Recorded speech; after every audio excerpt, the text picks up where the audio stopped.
Good morning. We are extremely pleased that you are here.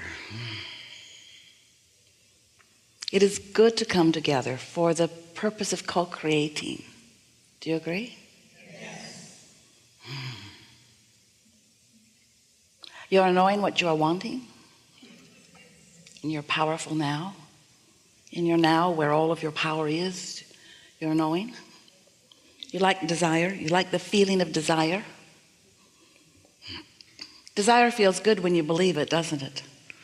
Not so good when you doubt it. Wish I didn't want that thing I want. I felt better before I wanted it. Because wanting it and doubting it is miserable. Hello. Can you feel that your desire gains momentum? Can you feel that sometimes you'll get a small idea about something and then it will become bigger and bigger and bigger? Do you ever feel that your desire is calling you forward? Sort of like it doesn't matter what anybody else thinks about this thing that you want. You know that you want it, and therefore you know it is going to be. And so even though others may doubt it or maybe even not want you to want it, your desire is so clear, so pure, so unrestricted by your own doubt that the doubts that others have are completely irrelevant. We really like it when not only are the doubts of others about what you want completely irrelevant, but we really like it when your own doubts are irrelevant. But they can't be, can they? Your own not believing in what you want can never be irrelevant, because it's an active vibration that is within you. When you say, I want this, but you've just contradicted your own vibration of desire, and you've slowed or maybe even stopped the momentum of your desire with your countering thought. And yet you don't do it on purpose. You're just being realistic, right? You're just facing reality. You're just using your experience that you've gathered so far to balance out what sometimes feels to you like an impossible dream or a frivolous thought or something that is not realistic. But we want you to understand that anything that you desire can become a full-blown, actualized manifestation. But what keeps new wonderful things, new even more wonderful things, from exploding onto the landscape of your own life experience is you are so good at translating through your physical senses. And so reality to you, for most of you human darlings, is what you can translate through your physical senses. So if you can see it, then you'll believe it. Seeing it and hearing it and smelling it and tasting it and touching it, that's real, because you can see it and others can too. But what about that, whatever it is that you desire that you can't yet see? If you use what you can see as the dominant basis of what you offer vibrationally, and what you're seeing is the absence of what you desire, now you're offering a vibration about the absence of what you want all day, every day, because you're not seeing it, and you're not seeing it, and you're not seeing it, and you're taking score. And you're saying things like, where is it, and why doesn't it come, and how long is it going to take? And then you look around at others and you notice that some of them have what you want, and then you feel jealousy because they've got it and you don't have it. And it's because you are facing reality all day, every day, and not often are you creating reality all day, every day, because you're letting your vibration, you know what we mean by your vibration? In every moment that you are conscious, awake, you are offering a vibration. Your attention to anything is causing you to offer a vibration that law of attraction is responding to. So you're getting back what you're giving out all day, every day. But most people offer their vibration almost exclusively based upon what they are observing, which means, and we love you so much, but we're going to give you this temporary label, and by the end of the day it will be softened tremendously. You are reactors, you are reactionary, you are reacting to things, and so most of your vibration is a reaction to something that you've seen. So if you're seeing not enough money and you're reacting to that, you're offering a vibration that's keeping that going. If you're seeing no lover with you, or no friends around you, or no beautiful home that you want to live in, or no whatever it is that you're looking for, if you see that missing, then you're reacting to it missing, and you're practicing the vibration of it not being there. So then occasionally you set a goal, or you write it down, or you put a smile on your face and you say something that sounds really positive about what you want. But the question that we are asking you is, how much weight does that carry in terms of time and balance of your flowing of vibration? How much percentage of your time do you spend flowing toward your dream of what you want in comparison to the time that you're flowing toward what you've already got? It's a big question to ask yourself. We'll give you the answer. A little bit toward what you want and a whole lot toward what you've got, because you are beautifully human and beautifully responsive.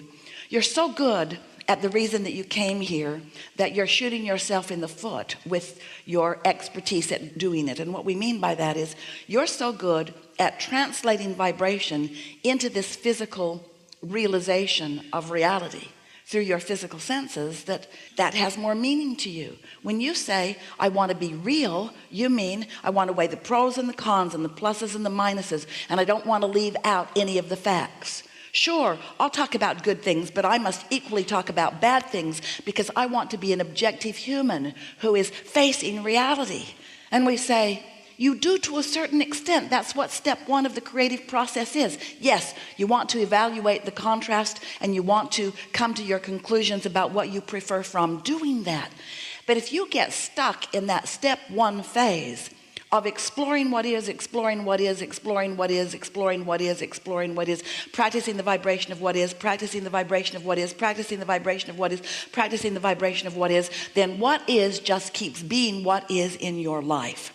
Different faces, different places, same experience, because you practice it into being, and then you observe what you've practiced into being, so it bees more, and you practice it more, so it bees more, and you practice it more, and it bees more, and you practice it more, and then you say, hey, this isn't fair.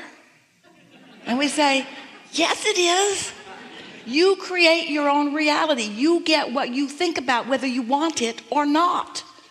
So you want to ask yourself, how much time am I spending thinking about things I do not want under the cover of being objective or being real? We would define ourselves differently. We would say, I'm really picky about what I think about. And I choose what I think about based upon how it feels to me. Now, why is that a good idea?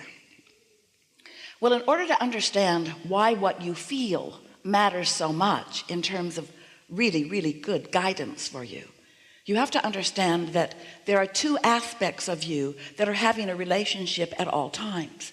Before you came into this body, you were source energy. Some of you get that.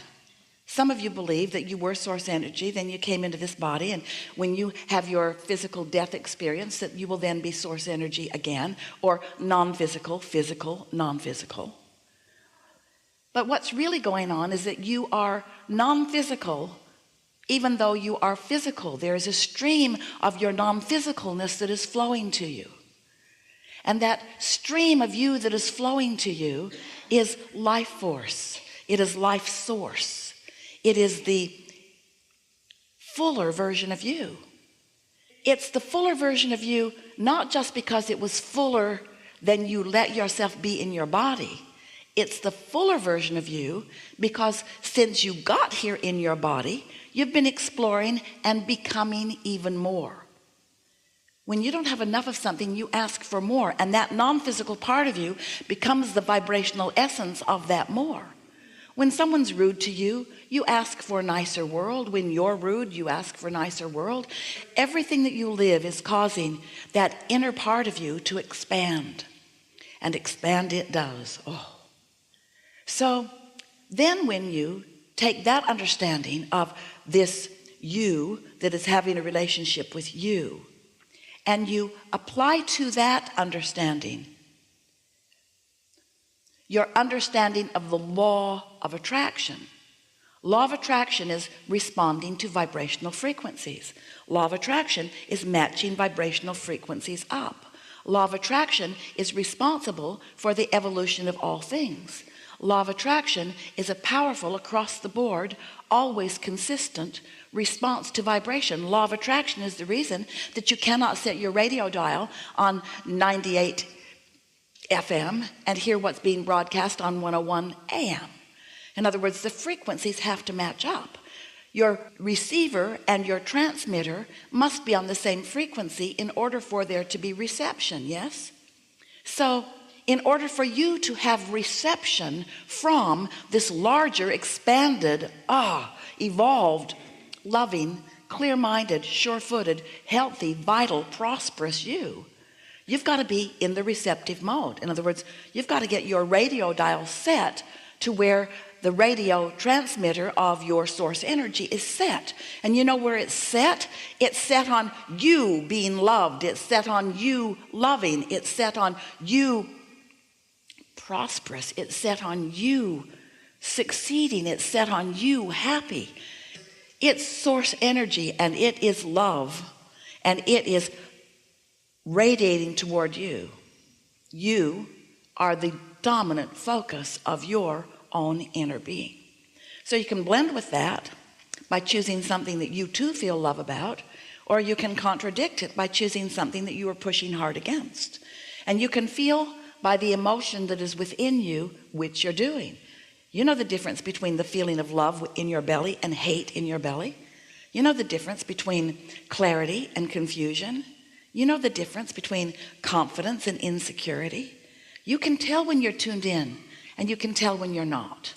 And so we just want to remind you that you are source energy in physical form who have come into this body and into this leading edge time and place to sift through the perfect balance and variety in order to come to your own perfect conclusions about what you prefer. And when that happens, you launch a vibrational rocket. You launch an intention that the source within you becomes an immediate match with. And then law of attraction begins responding to that expanded version of you. And you can feel it. You can feel when the larger part of you begins exploring an idea and you don't go. You feel all pensive and frustrated and fitful. You can feel when you have caused something to begin moving and you don't go. And you can feel when you do go, because that's when you soar. That's when ideas begin to flow. That's when the entire universe is at your beck and call. That's when it feels like you have a concierge in the sky that's just lining everything up for you. And everywhere you go, doors are opening, people are smiling, and things are helpful. And you can feel the power of your intention.